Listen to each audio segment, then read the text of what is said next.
Hey, my name is Aurélie. Yes, it's a French name. I'm from Switzerland. I'm a Vedic astrologer from a traditional lineage. I study with a teacher who has a teacher. It's a teacher. You understand, lineage. And I'm here today to give you this very short video about a very simple principle, which is that Vedic astrology is, of course, there is a part that is about prediction, about future. And really, on the day-to-day life, it's I think it's a bit of a misunderstanding that that's the goal of it, because actually, mostly the way we read chart is to make sure that people have the guidance necessary to for them to have a good quality of life today. And depending on where the stars are, where they are in their dashas, in their time period, and what's changing right now, we're looking a lot at right now, and just what's about coming, just in very, and we give guidance which is so wide and varied you wouldn't believe it. And there are so many little things that we can guide people on that actually is exactly what they need and exactly what helps kind of unlock a situation. So for example, like you could see someone with a very strong Venus Saturn and they're wearing a lot of old clothes, vintage things, and this is going to make Saturn stronger.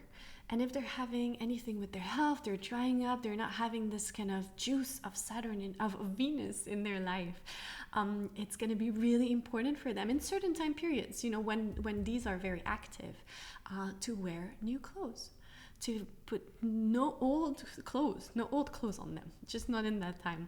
And so I'm just sharing with you, this is like such a small advice, so you wouldn't think it's such a big deal, but it will make a huge difference in the quality of life. In the same way, you could have a child who's not sleeping, and the fourth house could have just a lot going on, and we see the second child has a great fourth house, and I'll tell people, just make sure this child sleeps in the same direction as the other child, because this child is going to end up sleeping in the right direction regardless, and you'll see the other one is not sleeping in a weird, or like there's a weird arrangement in the bedroom.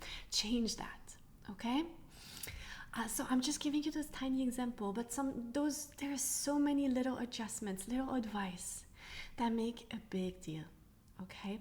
Then for the bigger thing, we'll recommend, there's different remedies. Sometimes, puja is really the indication that, we need to bring in the blessings and some sort of ceremony and offering. So all remedies.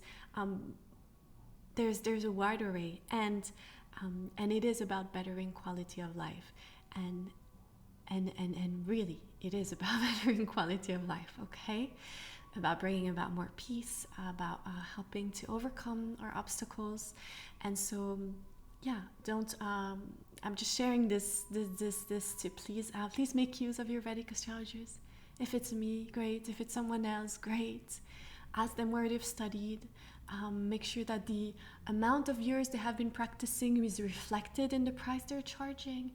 And don't be afraid to ask questions. You can just ask them questions. You don't have to go for if you don't want a full natal chart reading, and there's just something specific in your life that you want to check in about, or there's some things coming up with your kids, like that's make use of this beautiful science.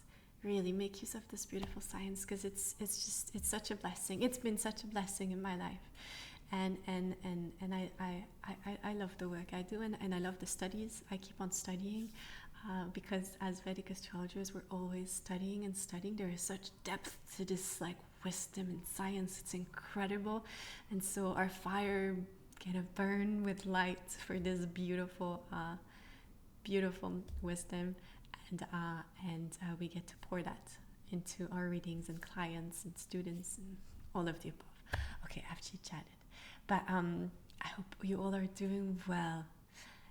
We're getting close to full moon, and this world is really special, and it's important we discharge our duty, that we're focused, that we do our work, that we take care of everything that needs to be taken care of, and please take some time for quietness, to be outside in nature, to watch the sunrise, to watch the sunset, to look at the moon, just to connect with the magic of this world. And for some it's going to be nature, for some you're going to go to the temple, the church, but whatever, just make sure it's a part of your life. You know, we need to be fed on all those different levels, and the soul really there is such beauty and magic here. And I know day-to-day life, we have to take care of what needs, and sometimes some parts of life can be hard and easier, but you know, there's an ocean of full and new moon. Yeah, things are waxing and waning, but just that light of knowing, that light of keeping alive a spiritual practice is a beautiful part of what it is to be on this journey. Okay, all right.